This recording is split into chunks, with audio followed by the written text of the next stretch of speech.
You asked AI to categorize a support ticket. It said shipping issue. You asked it again. It said delivery problem. You asked it a third time. It said customer dissatisfaction. Like, is it feeling philosophical? Because somewhere in there, you thought this model is unreliable. I need a better one. I'll wait for the next version. Then I'll switch providers. You're solving the wrong problem. The model isn't unreliable. You just didn't tell it what you wanted. Hi, I'm Bani and I have built over 100 AI agents. This is the AI series where I help you understand AI in simple terms so you can escape the FOMO. Today, we're talking about the two ways every prompt you write can go and why one of them is quietly killing your agents in production. So, here's the thing most people don't know. Zero shot and few shot aren't different models. They're not different versions of AI. They're two ways of asking the model to do the same thing.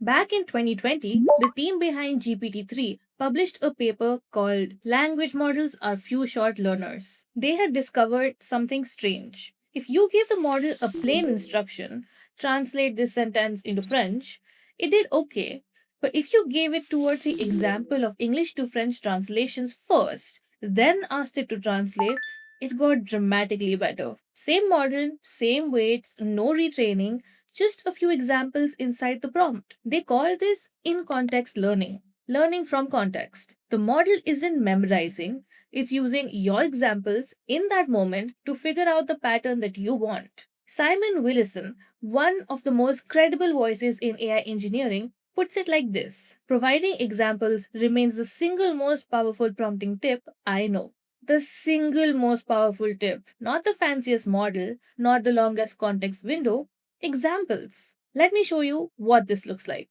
Zero shot is when you ask directly. No examples, just the instruction. Write me a product description. That's it.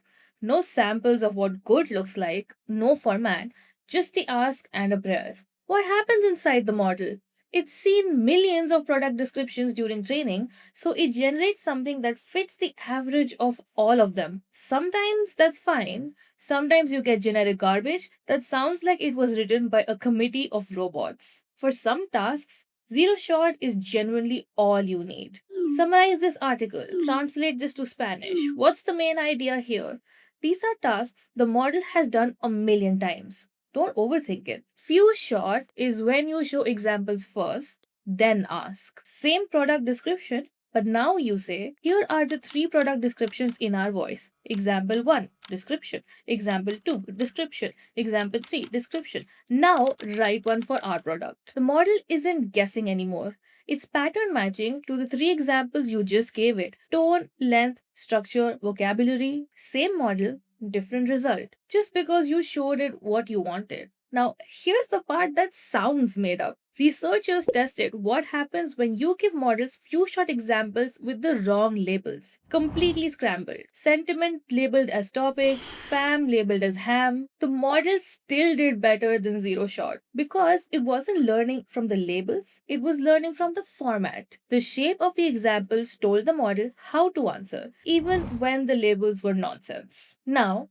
this was shown most clearly on older models like GPT-3 in a 2022 paper called Rethinking the Role of Demonstrations. Newer reasoning models behave a little differently. If your examples contradict your instructions, they can actually get worse because they try to reason about why you're contradicting yourself. So don't use the wrong labels on purpose, but the lesson stands.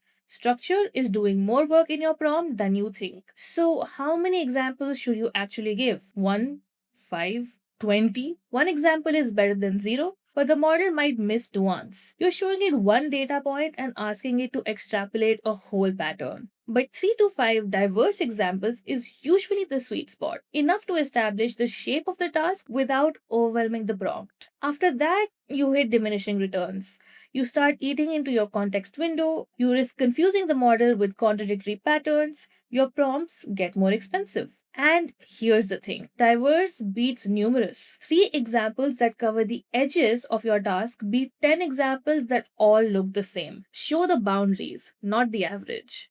Okay, So, why does any of this matter to someone building something real? Because this is where production agents live or die. I've built over 100 AI agents, and the single most common reason an agent gets rolled back in production is not that the model wasn't smart enough. It's this: the prompt never showed the model what good looks like. Let me make this concrete. Someone builds a customer support agent, they write the prompt: "You are a helpful support agent for an e commerce store. Answer customer questions." Zero shot. Week 1, the agent is polite but robotic. Week 2, it starts telling customers to check their email for tracking instead of looking up the order itself. Week 3, it apologizes for things that aren't its fault. By week 4, the CX lead is forwarding screenshots asking why the bot has the personality of a disgruntled intern. Now, watch what changes with few shot. Same model, same week, you just add 3 examples to the prompt. Here's how to respond when a customer asks about shipping. "I'd be happy to check that for you. Can you share your order number? It's the 6-digit code in your confirmation email." Here's how to respond when a customer is frustrated. "I completely understand. Let me look into it right away. What's your order number?" Here's how not to respond. "Check your email for tracking."